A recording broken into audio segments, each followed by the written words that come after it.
الحمد لله وكفى وسلام على عباده الذين اصطفى أما بعد فأعوذ بالله من الشيطان الرجيم بسم الله الرحمن الرحيم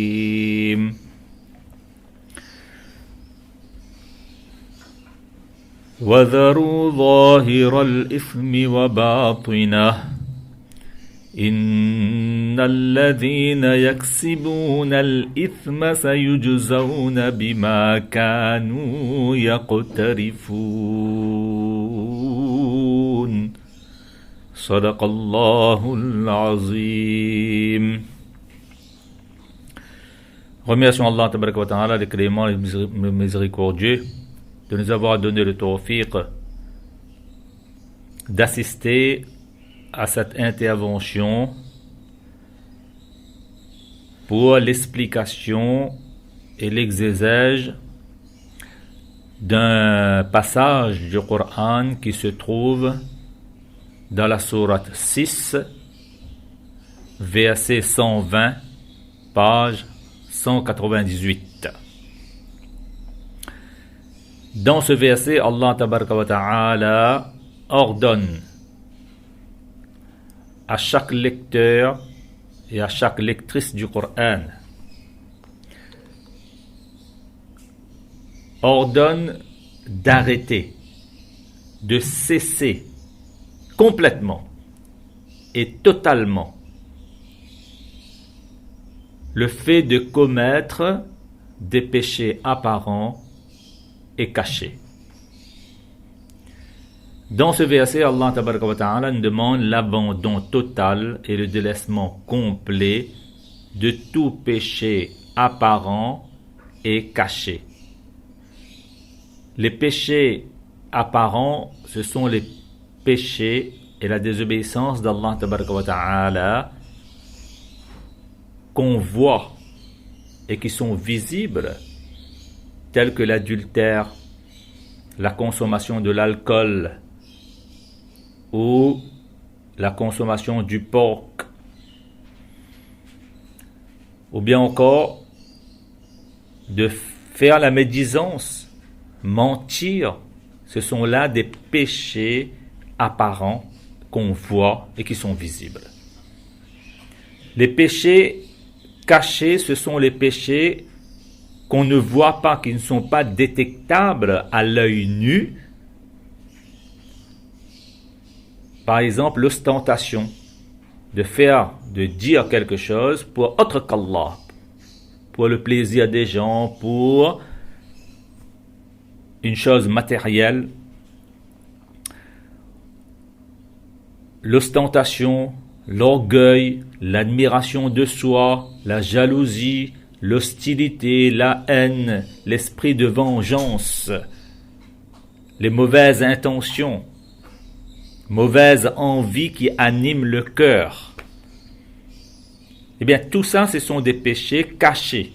Et parfois, les péchés cachés sont plus graves que les péchés apparents, nous disent les savants de l'islam, parce que les péchés cachés sont souvent non détectables, ni connus, ni vus.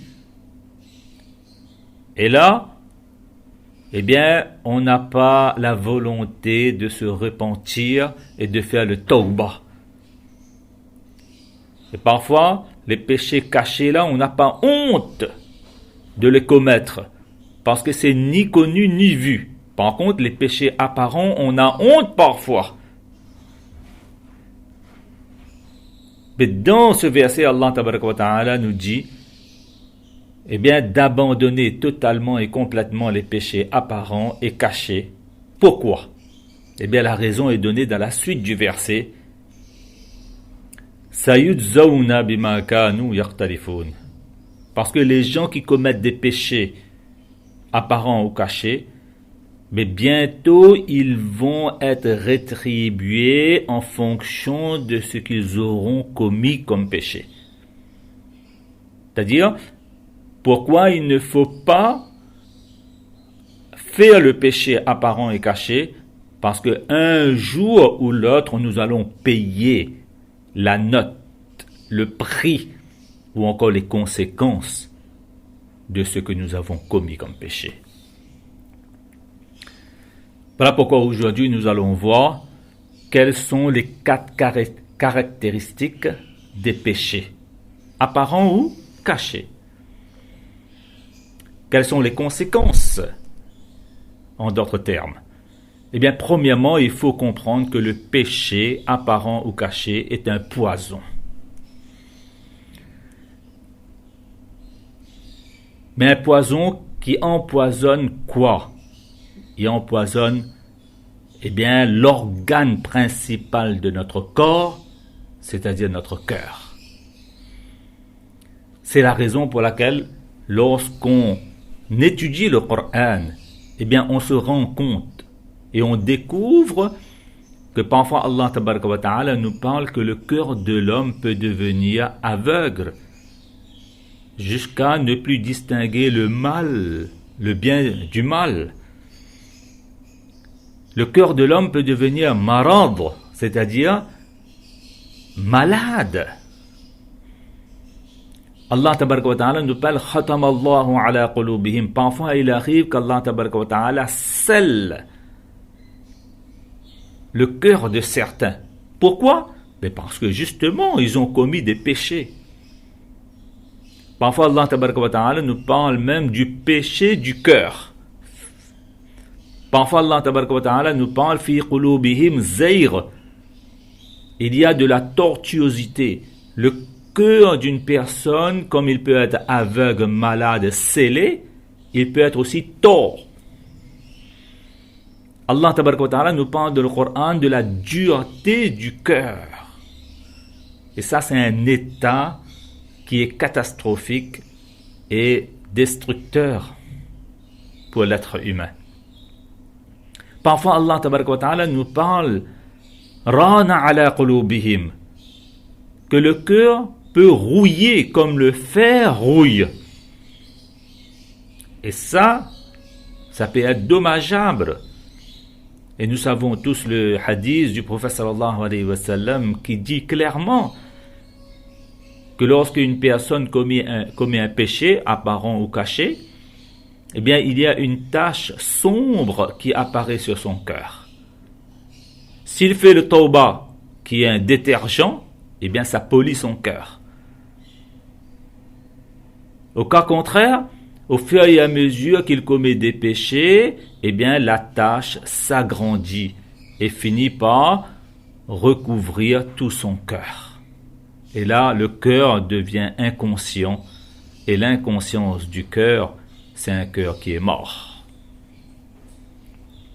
Comme une fois, une personne est venue dans l'assemblée où Hassan Basri, un grand tabi'i, était en train de parler d'Allah subhanahu wa ta'ala, du Coran et des hadiths, de la religion en général.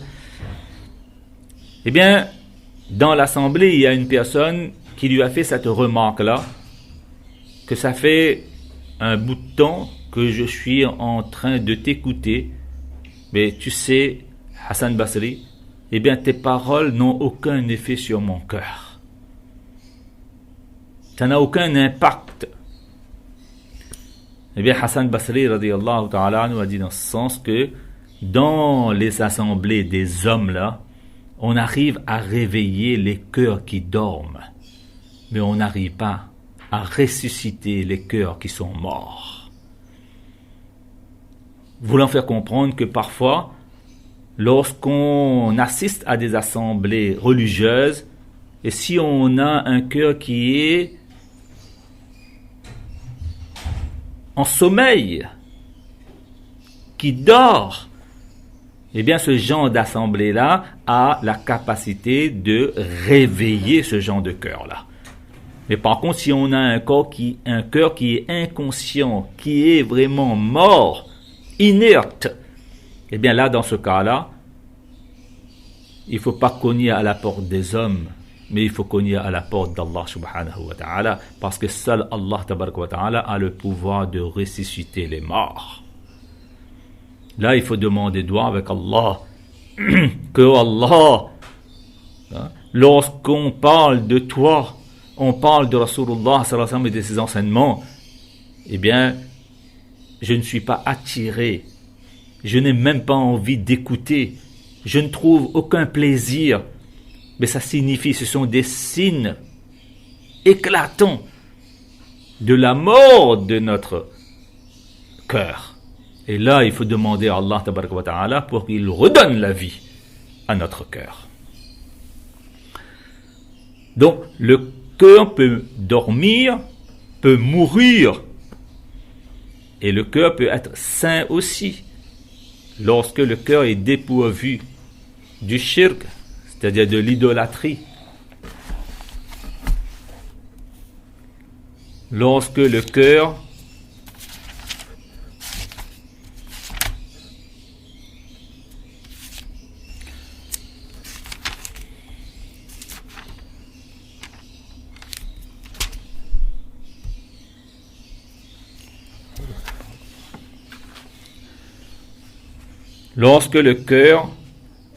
eh bien, il est dépourvu de l'idolâtrie.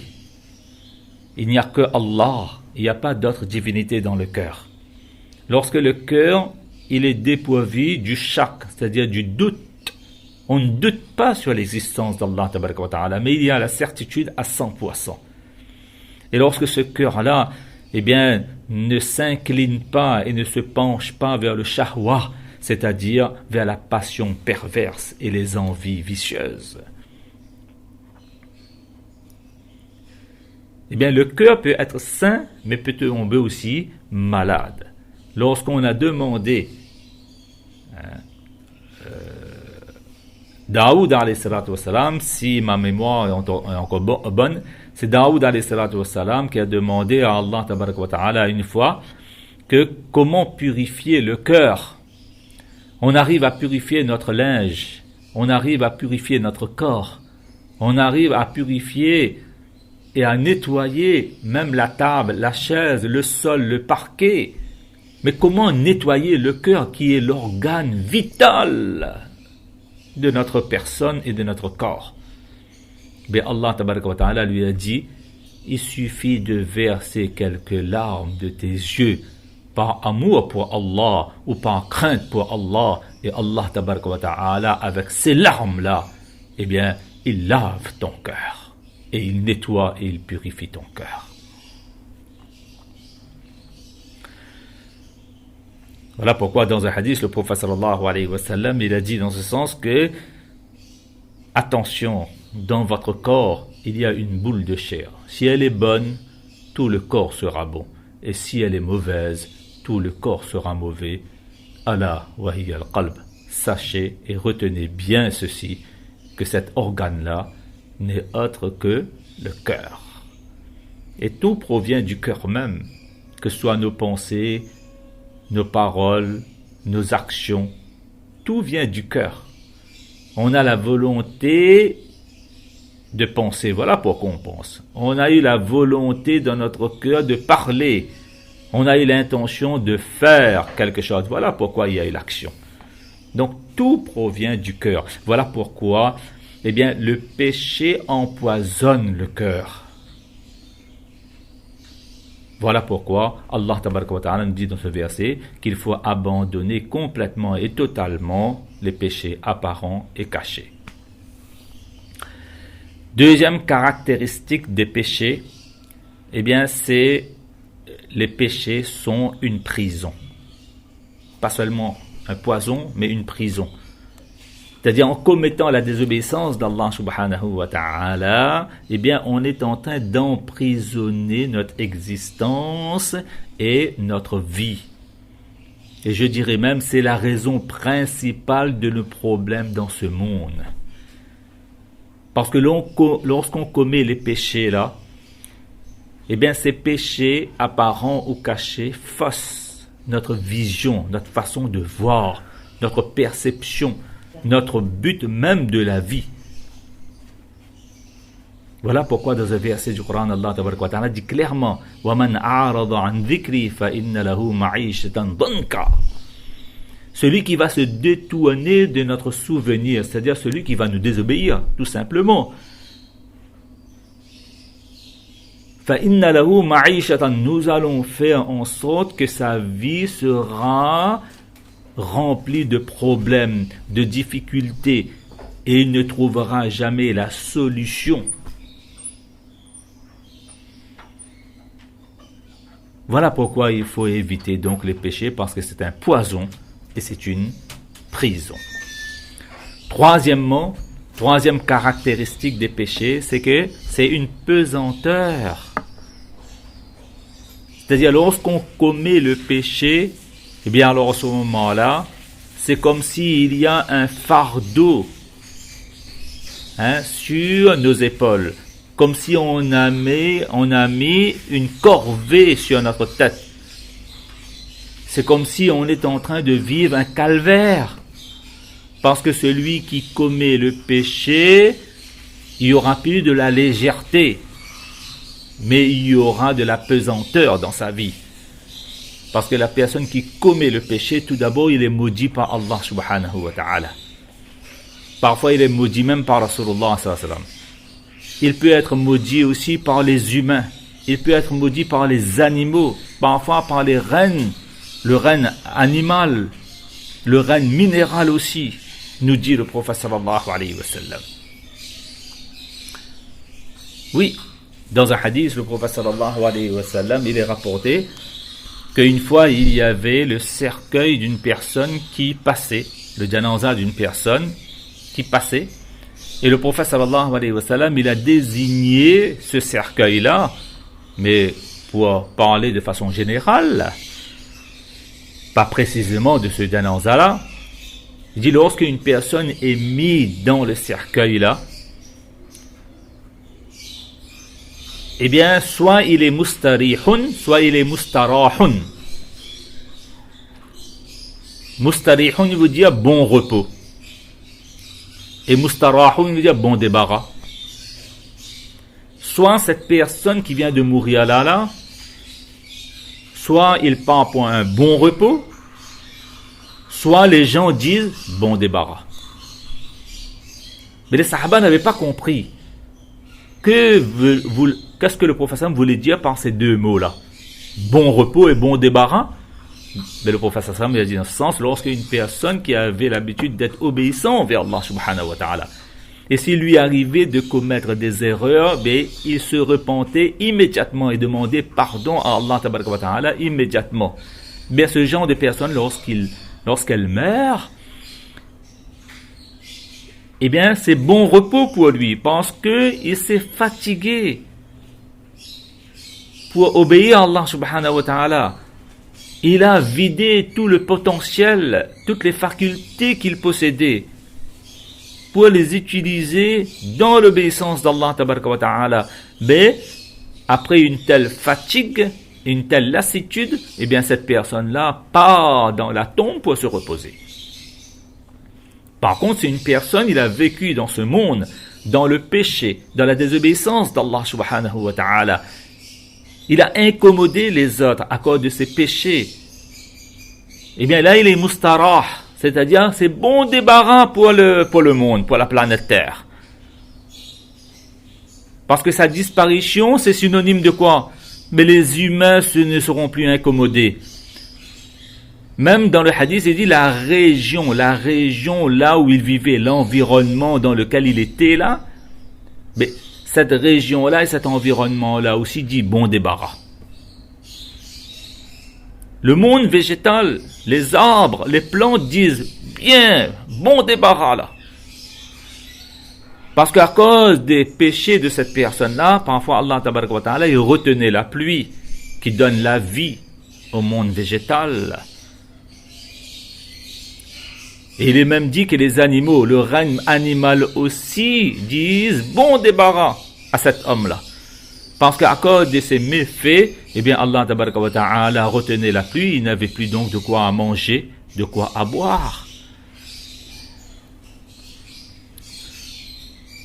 Donc vous voyez là, clairement, que le fait de commettre des péchés, c'est un poids c'est une pesanteur.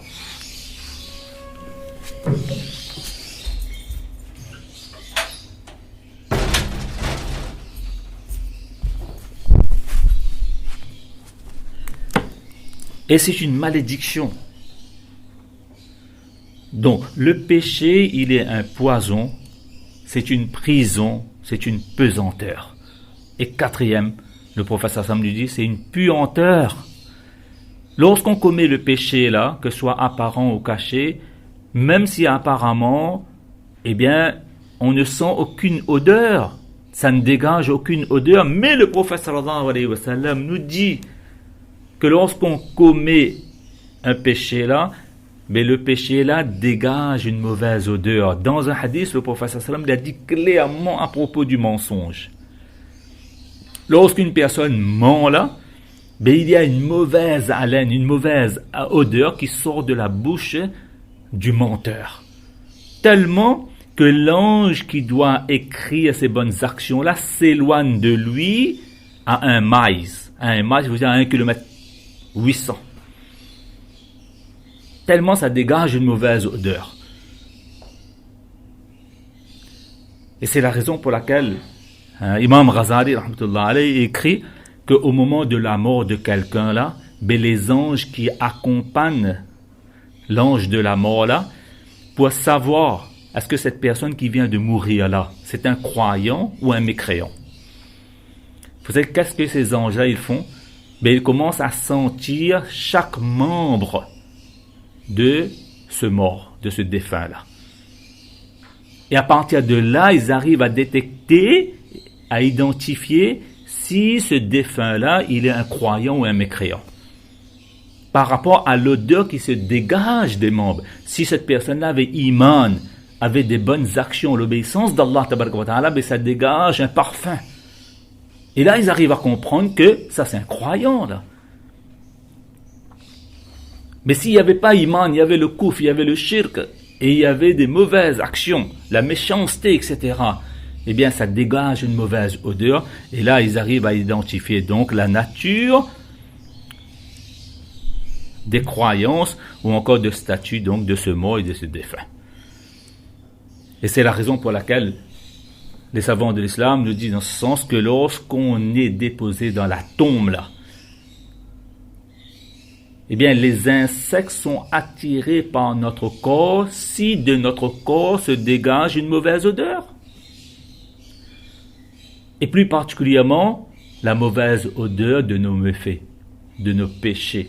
C'est ça qui attire les insectes. Donc les morts qui étaient désobéissants là, eh bien ils attirent les insectes et voilà pourquoi leur corps pourrissent incroyablement. Mais si nous voulons aussi la sauvegarde de notre corps dans la tombe, eh bien les savants de l'islam nous disent la meilleure façon, c'est l'obéissance à Allah tabaraka wa ta'ala. Au moins lorsqu'on est déposé de la tombe, eh bien il y a une bonne odeur qui sort de notre corps et que ça éloigne les insectes de notre corps. Voilà pourquoi parfois on entend que les anbiya alayhimus salatu wassalam, les martyrs ou encore les gens pieux, leurs corps ne sont pas décomposés, ne sont pas détériorés, même après avoir resté des siècles et des siècles dans la tombe et sous terre.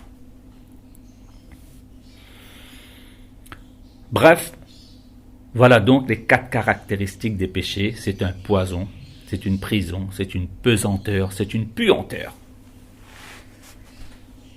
Voilà pourquoi Allah tabaraka wa ta'ala nous demande d'arrêter, d'abandonner totalement et non pas partiellement les péchés apparents et cachés. Qu'Allah tabaraka wa ta'ala accorde à chacun d'entre nous le tawfiq de comprendre ces 4 caractéristiques des péchés. Et en même temps, les savants de l'islam disent en ce sens que il y a 5 signes qui apparaissent à la suite des péchés. Même si parfois on ne le voit pas parce que parfois on est aveugle.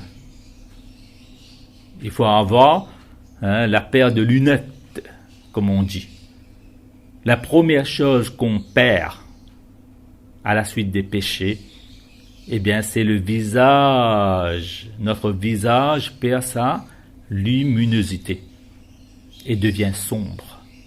Une personne qui est voyante, là, voyante, je parle sur le plan spirituel, qui arrive à distinguer le bien du mal, la beauté de la laideur, la lumière de l'obscurité. Celui qui a un cœur voyant, eh bien, il verra le visage d'un pécheur sans lumière, sans beauté. Même si c'est une personne qui a une beauté physique,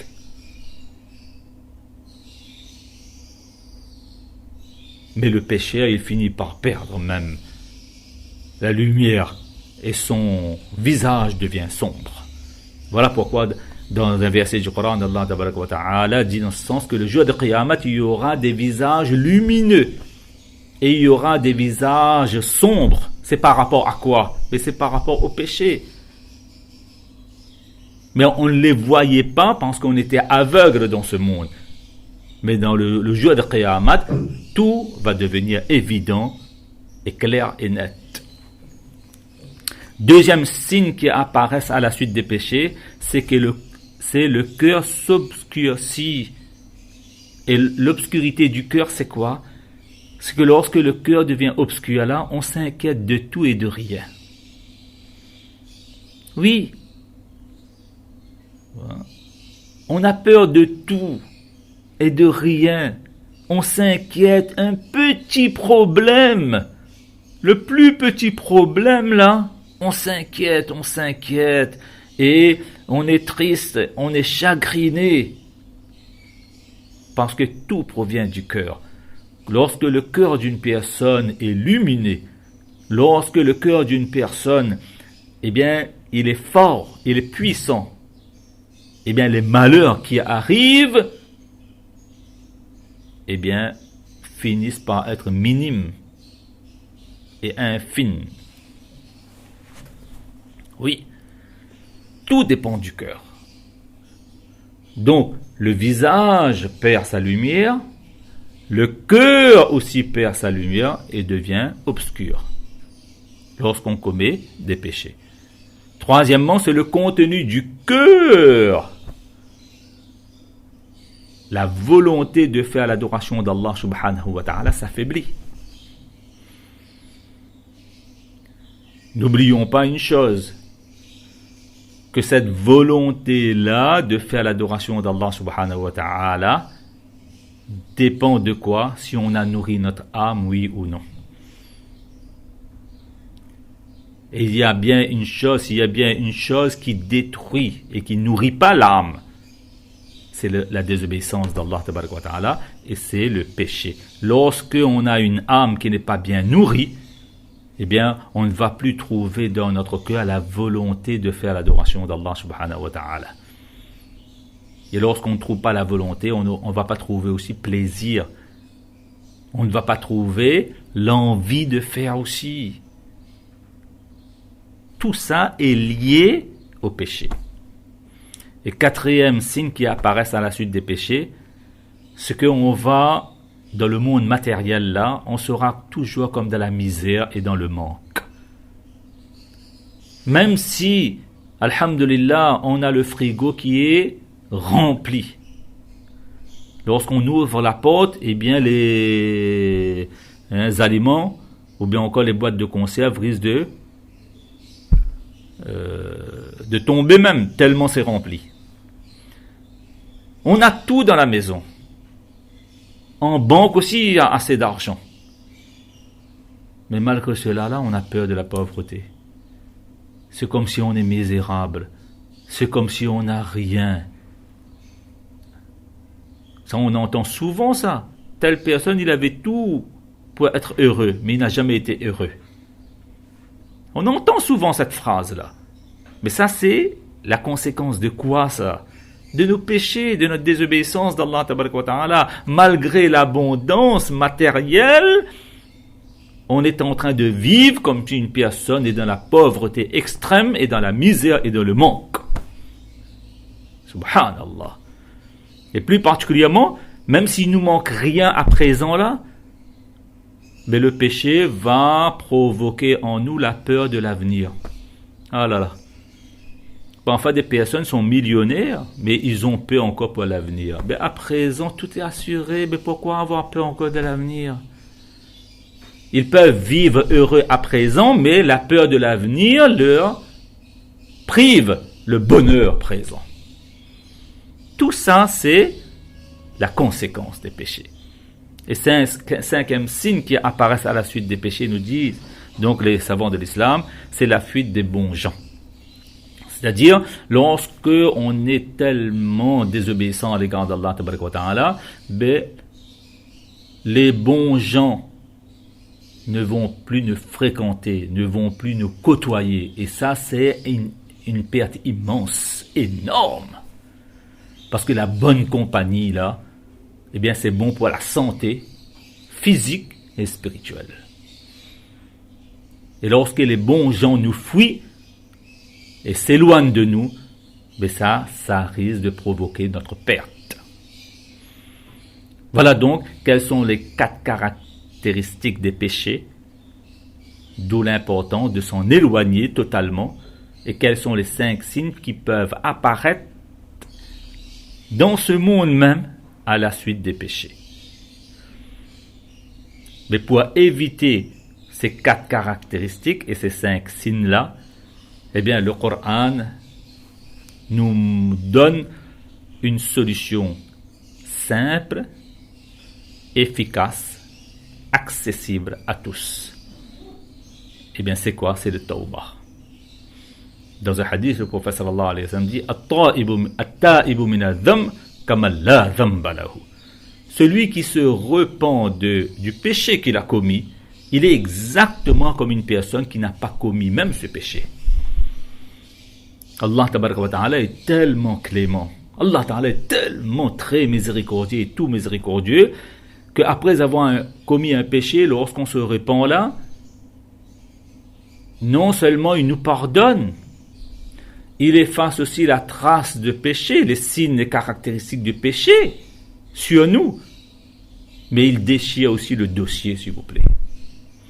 Dans ce monde-là, si on a commis une erreur, on a commis un délit, même si on a purgé notre peine, etc., mais notre dossier, là, comme on dit le casier judiciaire, là, eh bien, on le range à un endroit. On ne le fait pas disparaître. Mais Allah tabaraka wa ta'ala est tellement miséricordieux. Si on se repent, on implore le pardon d'Allah subhanahu wa ta'ala, on regrette amèrement d'avoir commis cette erreur-là et ce péché-là, mais Allah ta'ala nous considère comme si on n'a pas commis, même on n'a jamais été coupable même de ce péché-là. Et il efface aussi les caractéristiques de ces péchés-là, et il ne laisse pas apparaître aussi les signes à la suite des péchés, et il déchire et brûle même notre dossier sur lequel était inscrit ce péché qu'on a commis. Subhanallah. Ni'mal mawla wa ni'mal nasir. Le Coran dit dans ce sens, nous avons vraiment un excellent maître, Allah subhanahu wa ta'ala, et nous avons vraiment un excellent soutien lorsqu'il parle d'Allah tabaraka wa ta'ala. Donc Allah tabaraka wa ta'ala accorde à chacun d'entre nous le tawfiq de comprendre donc les conséquences catastrophiques et destructives donc des péchés, et à partir d'aujourd'hui que chacun d'entre nous, lorsqu'il nous arrive en tant qu'être humain de commettre des erreurs, des fautes et des péchés, eh bien d'adopter et de prendre ce détergent-là qu'on appelle le tawbah. Wa akhiru da'wana anil hamdulillahi rabbil alamin.